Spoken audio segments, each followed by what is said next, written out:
HCU భూముల అంశంపై supreme court committee chairman సిద్ధాంత దాస్ సభ్యులకు మాజీ మంత్రి హరీష్ రావు బృందం వివరించనుంది.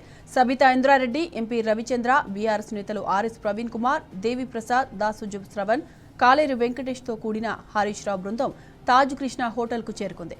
అసలు హెచ్సియులో ఏం జరిగింది, వాస్తవ పరిస్థితుల గురించి కమిటీ సభ్యులకు హరీష్ రావు బృందం నివేదిక అందజేస్తోంది.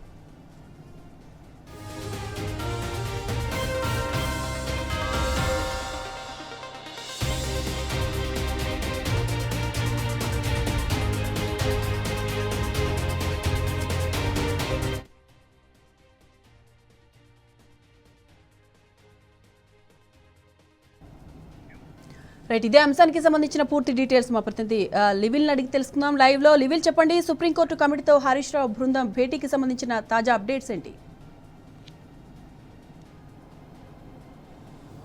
ఇవాళ ఏదైతే హైదరాబాద్ సెంట్రల్ యూనివర్సిటీకి సంబంధించిన భూములను ప్రభుత్వం అప్పనంగా ప్రైవేటు వ్యక్తులకు అమ్మాలని చెప్పి చూస్తుంది. ఈ నేపథ్యంలోనే హైదరాబాద్ సెంట్రల్ యూనివర్సిటీకి సంబంధించిన విద్యార్థులంతా కూడా పెద్ద ఎత్తున ఉద్యమం చేపట్టారు. ఇప్పటికే దానికి సంబంధించి పెద్ద ఎత్తున అన్యక్రాంతం అవుతుంది. ఇది ఒక దమనకాండలాగా ప్రభుత్వం కొనసాగిస్తుందని చెప్పేసి కూడా విద్యార్థులంతా కూడా మండిపడిన తీరుకు ఇవాళ అక్కడ పెద్ద ఎత్తున కూడా చెట్లన్నీ కూడా కొట్టేశారు. అయినా బీఆర్ఎస్ పార్టీ విద్యార్థులకు మద్దతు ప్రకటించింది. విద్యార్థి నాయకులకు కావచ్చు, విద్యార్థి సంఘాలకు అక్కడ హైదరాబాద్ సెంట్రల్ యూనివర్సిటీలో జరుగుతున్న దమనకాండకు బీఆర్ఎస్ పార్టీ మొదటి నుంచి మద్దతు ప్రకటించింది.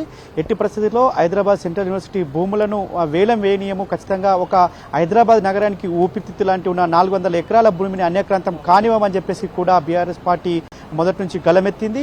అంతేకాకుండా బీఆర్ఎస్ అధినేత కేసీఆర్ ఆదేశాల మేరకు సెంట్రల్ హెచ్ఆర్డీ మినిస్టర్ ధర్మేంద్ర ప్రధాన్తో హైదరాబాద్ సెంట్రల్ యూనివర్సిటీ విద్యార్థులతో బీఆర్ఎస్ నేతలు కూడా భేటీ అయ్యారు, ఫిర్యాదు కూడా చేశారు. అయితే ఇవాళ మరొకసారి ఇప్పటికే ఈ దమనకాండకు సంబంధించి సుప్రీంకోర్టు సుమోటోగా స్వీకరించింది. సుప్రీంకోర్టులోని గ్రీన్ బెంచ్ గవాయి నేతృత్వంలోని ధర్మాసనం విచారణ చేపట్టింది. ఎట్టి పరిస్థితుల్లో అక్కడ ఎలాంటి చెట్లను కొట్టవద్దు, అభివృద్ధి కార్యక్రమాలు చేయొద్దు, దానికి ఆటంకం కలిగించవచ్చని చెప్పేసి కూడా ఇప్పటికే గవాయి నేతృత్వంలోని ధర్మాసనం విచారణ చేపట్టింది. అక్కడ స్టే కూడా విధించింది. అయితే ఈ నేపథ్యంలో ఇవాళ సుప్రీంకోర్టు గ్రీన్ బెంచ్ ధర్మాసనం ఒక ఎంపవర్డ్ కమిటీని కూడా ఫామ్ చేసింది. సిద్ధాంత దాస్ ఆధ్వర్యంలోని ఎంపవర్డ్ కమిటీ హైదరాబాద్లో పర్యటించాలి, అక్కడ వాస్తవ పరిస్థితిని తెలుసుకోవాలని చెప్పేసి చెప్పిన నేపథ్యంలో ఇవాళ ఎంపవర్డ్ కమిటీ ఇవాళ ప్రధానంగా హైదరాబాద్ సెంట్రల్ యూనివర్సిటీ పరిస్థితిని అధ్యయనం వేసేందుకు చేరుకుంది. ఇవాళ సెంట్రల్ యూనివర్సిటీ భూములను కొద్దిసేపటి క్రితమే పరిశీలించిన తర్వాత ఇవాళ ఎంసీఆర్ హెచ్ఆర్డీలో విద్యార్థులతో సమావేశమైంది. అనంతరం తాజ్ కృష్ణలో ఉండనున్నారు. తాజ్ కృష్ణలో బీఆర్ఎస్ పార్టీ మాజీ మంత్రి ఎమ్మెల్యే హరీష్ రావు నేతృత్వంలోని బృందం మరికాసేపట్లో భేటీ కానుంది. దీనికి సంబంధించి మాజీ మంత్రి MLA Sabitha Indra Reddy, RS Praveen Kumar, MLC Dasu Sravan, MP వద్ద రవిచంద్ర తదితరులు ఈ కార్యక్రమం ఏదైతే ఈ రిప్రజెంటేషన్ ఇవ్వడానికి ఇప్పటికే తాజ్ కృష్ణ చేరుకున్నారు. అయితే అక్కడ హైదరాబాద్ సెంట్రల్ యూనివర్సిటీ భూములు అన్యక్రాంతానికి సంబంధించి కావచ్చు, అక్కడ జరుగుతున్న దమనకాండకు సంబంధించి కావచ్చు, పలు అంశాలను వాస్తవ రూపాలను ఒక నివేదిక రూపంలో ఎంపవర్డ్ కమిటీకి సమర్పించనున్నారు. అక్కడ ఇవాళ ప్రభుత్వం ఏదైతే చెప్తుందో అదంతా కూడా పూర్తి అవాస్తవం. అక్కడ జంతువులు లేవనేది అవాస్తవం, అక్కడ పక్షులు లేవనేది అవాస్తవం, ఆ భూమి అన్యక్రాంతం కాదు అని చెప్పేది కూడా అవాస్తవం. కనుక ఖచ్చితంగా వాస్తవాలను ఇవాళ ఈ కమిటీ ముందుంచనుంది. ఇప్పటికే జింకలు చనిపోయిన స్థితి ఇవాళ ఒక ఆందోళనకరంగా ఉంది. అక్కడ రోజుకు జింకలు అంటే అభయారణ్యాలను అక్కడ ఏదైతే ఉన్న 100 ఎకరాలను అక్కడ అన్యక్రాంతం చేయడంతో, అక్కడ చెట్లను కొట్టేయడంతో జంతువులన్నీ కూడా ఇవాళ నివాస ప్రాంతాల్లోకి వస్తున్నాయి. నివాస ప్రాంతాల్లోకి రావడంతో వాటి కుక్కల దాడి చేస్తున్నాయి. కుక్కల దాడితో ఇవాళ అనేక జింకలు చనిపోతున్నాయి, అనేక పక్షులు కూడా ఇవాళ చనిపోతున్న పరిస్థితి అక్కడ కనిపిస్తుంది. ఆ తాజా అధ్యయనాన్ని అంతా కూడా ఇవాళ కమిటీ ముందు ఉంచనున్నారు. అంతేకాకుండా ఇవాళ చాలా రకాల జంతువులు ఉన్నాయి, చాలా రకాల జంతువులతో పాటు వేల రకాల వృక్షాలు ఉన్నాయి. అక్కడ ఆ వృక్షాలన్నీ కూడా ఇవాళ నేల కొరిగిన పరిస్థితి. ఈ ప్రభుత్వం చేసిన దమనకాండతో అవన్నీ కూడా ఇవాళ పూర్తిగా కొట్టేసిన పరిస్థితి. అడవిని కాస్త ఇవాళ కాంక్రీట్ జంగిల్గా మార్చే ప్రయత్నం కాంగ్రెస్ ప్రభుత్వం చేస్తుంది.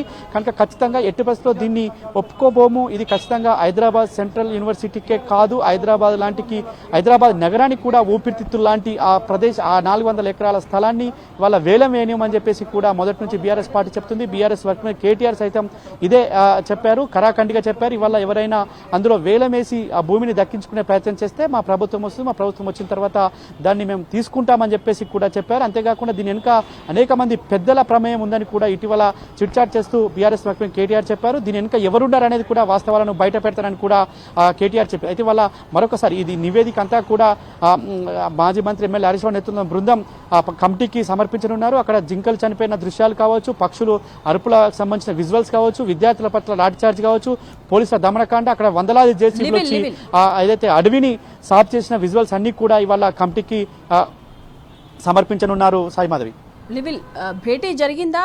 ప్రజెంట్ అక్కడ సిచ్యువేషన్ ఎలా ఉంది?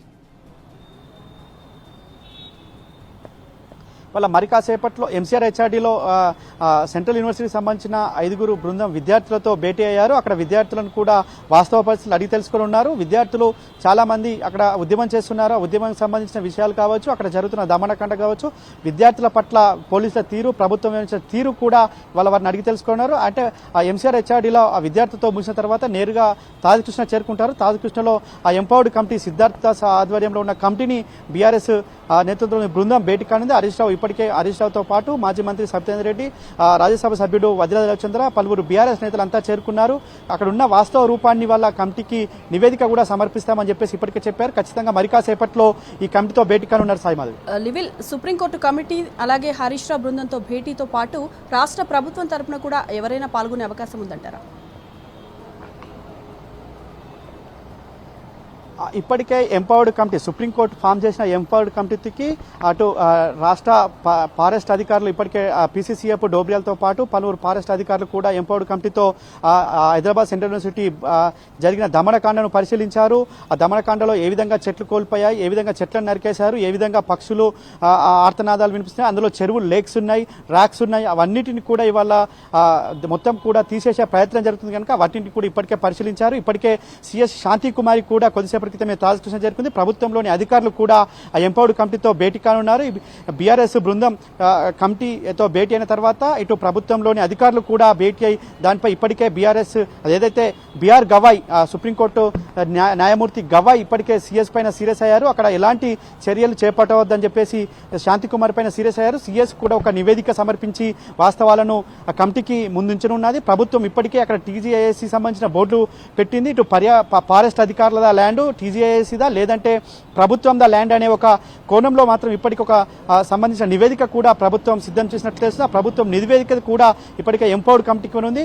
గతంలో కూడా సుప్రీంకోర్టు అనేక సందర్భాల్లో 2 సందర్భాల్లో విచారణ జరిగిన సందర్భాల్లో ఎంపవర్డ్ కమిటీకి సంబంధించి కావచ్చు, ఇటు సుప్రీంకోర్టుకు సంబంధించిన విచారణ సందర్భంలో సీఎస్ పై సీరియస్ అయిన విషయం కూడా మనం గుర్తు చేసుకోవాల్సి వస్తుంది. ప్రభుత్వం ఎందుకు ఈ విధంగా చేస్తుంది, ప్రభుత్వం నియంత్రించలేకపోతుందా, వందల ఎకరాల్లో చెట్లను ధ్వంసం చేస్తుంటే ప్రభుత్వం ఏం చేస్తుందని చెప్పేసి కూడా గతంలో సీరియస్ అయిన పరిస్థితి ఉంది కనుక ఖచ్చితంగా ఇవాళ కూడా ఎంపవర్డ్ కమిటీ ముందు హాజరై వారు ఏం చెప్తారనేది కూడా వేచి చూడాల్సిన అవసరం ఉంది. సాయి మాధవి, రైట్ లివిల్, థ్యాంక్స్ ఫర్ ద అప్డేట్స్.